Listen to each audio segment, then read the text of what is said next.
warahmatullahi wabarakatuh. Halo Sobat Setia Rumah Belajar Cerdik Pandai. Perkenalkan, nama Ibu Yuzi Emelda SSI, Guru Biologi SMA Negeri 4 Payakumbuh. Assalamualaikum warahmatullahi wabarakatuh. Halo Sahabat Setia Rumah Belajar Cerdik Pandai. Perkenalkan, nama Ibu Yuzi Emelda SSI, Guru Biologi SMA Negeri 4 Payakumbuh.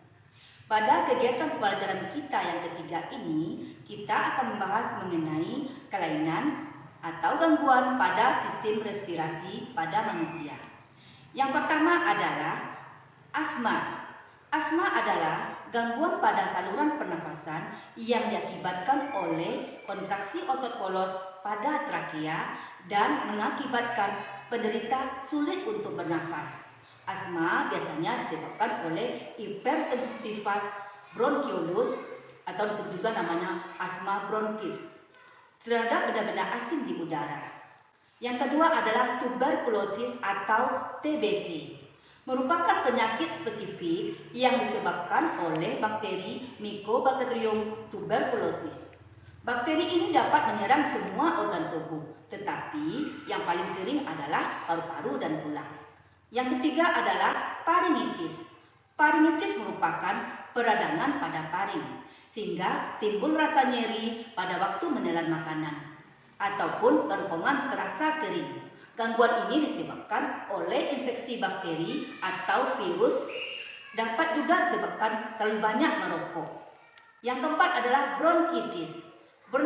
Penyakit bronkitis adalah peradangan pada bronkus atau saluran membawa udara menuju paru-paru. Penyebabnya bisa karena infeksi kuman, bakteri, atau virus. Penyebab lainnya adalah asap rokok, debu, atau polutan udara. Kemudian yang kelima, pneumonia. Pneumonia adalah peradangan pada paru-paru di mana alveolus biasanya terinfeksi oleh cairan dan eritrosit berlebihan.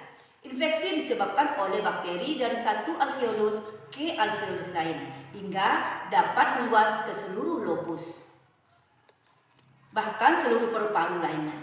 Umumnya disebabkan oleh bakteri Streptococcus, Diplococcus pneumoniae, dan bakteri Mycoplasma pneumoniae. Kemudian yang keenam, emfisema paru-paru. Emfisema paru-paru disebabkan karena hilangnya elastisitas alveolus. Alveolus sendiri adalah gelembung-gelembung yang terdapat dalam paru-paru. Pada penderita emfisema, volume paru-parunya lebih besar dibandingkan dengan orang yang sehat karena CO2 yang seharusnya dikeluarkan dari paru-paru terperangkap di dalamnya. Asap rokok dan kekurangan enzim alfa 1 antitripsin adalah penyebab kehilangan elastisitas pada paru-paru ini. Kemudian yang ketujuh, difteri.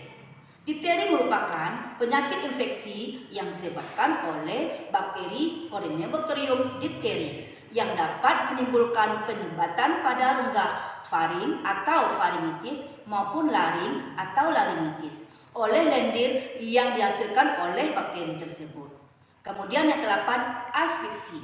Asfiksi adalah gangguan dalam pengangkutan O2 ke jaringan yang disebabkan terganggunya fungsi paru-paru, pembuluh darah ataupun jaringan tubuh. Misalnya alveolus yang terisi air karena seseorang tenggelam. Gangguan ini adalah keracunan karbon monoksida atau CO yang disebabkan karena Hb lebih mengikat CO sehingga pengangkutan oksigen dalam darah akan berkurang. Kemudian yang ke-9, kanker paru-paru. Paru-paru, penyakit ini merupakan pertumbuhan kanker yang tidak terkendali dalam jaringan paru-paru. Kanker ini mempengaruhi pertukaran gas di paru-paru dan menjalar ke seluruh bagian tubuh. Merokok merupakan penyebab utama dari sekitar 90% kasus kanker paru-paru pada pria dan sekitar 70% kasus pada wanita. Maka semakin banyak rokok yang dihisap dan semakin besar risiko untuk menderita kanker paru-paru. Tetapi tidak menutup kemungkinan perokok pasif akan mengalami penyakit ini. Penyebab lain yang memicu penyakit ini adalah penderita menghirup debu asbes, kromium, produk petroleum, dan radiasi ionisasi. Kemudian yang ke-10, laringitis. Laringitis adalah radang pada laring, penderita serak atau kehilangan suara. Penyebabnya antara lain karena infeksi, terlalu banyak merokok, minuman beralkohol, dan terlalu banyak serak. Kemudian yang ke-11, sinusitis. Sinusitis adalah radang pada sinus. Sinus letaknya di daerah pipi kanan dan pipi kiri batang hidung. Biasanya dalam sinus terkumpul nanah yang harus dibuang melalui operasi. Adapun teknologi untuk pernafasan pada manusia ini yang sering kita dengar adalah pertama, teknologi pulmotor. Ini merupakan alat pernafasan buatan. Yang kedua, teknologi oksigen kateter. Ini merupakan selang pernafasan. Kemudian yang ketiga, teknologi spirometer. Alat ini digunakan untuk diagnosa kondisi paru-paru seseorang.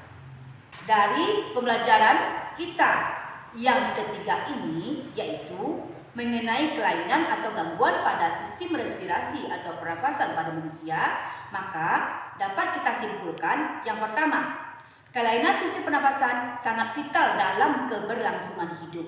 Banyak penyakit yang disebabkan karena diawali dengan faktor kelainan tersebut. Yang kedua, gangguan sistem pernafasan. Ini terjadi karena organ-organ pernafasan tidak berfungsi secara normal. Kelainan fungsi tersebut bisa disebabkan oleh satu, perilaku yang merusak organ pernafasan, misalnya kebiasaan merokok. Yang kedua, polutan udara yang melebihi batas ambang, misalnya karbon dioksida atau CO2. Yang ketiga, infeksi penyakit. Yang ketiga, kemajuan ilmu pengetahuan dan teknologi saat ini dapat mengatasi beberapa gangguan sistem pernafasan. Tetapi teknologi tersebut membutuhkan biaya yang tidak murah dan biayanya sangat mahal. Kemudian yang keempat, teknologi pernafasan dipergunakan dalam membantu berbagai jenis kelainan pernafasan. Teknologi sistem pernafasan yang kita bahas adalah mengenai teknologi pulmotor. Pulmotor merupakan alat yang digunakan untuk melakukan proses pernafasan buatan.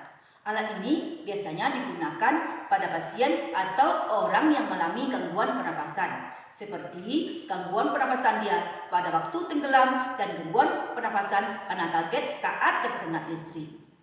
Alat pernapasan seperti pulmotor ini sangat penting keberadaannya dan perlu disediakan di klinik-klinik kesehatan, di tempat-tempat olahraga, di pantai, di kolam renang, dan tempat-tempat lainnya dengan aktivitas yang tinggi. Ini dikarenakan sistem pernafasan sangatlah penting untuk keberlanjutan kehidupan manusia. Demikianlah kesimpulan dari kegiatan pembelajaran kita yang ketiga mengenai kelainan atau gangguan sistem pernafasan.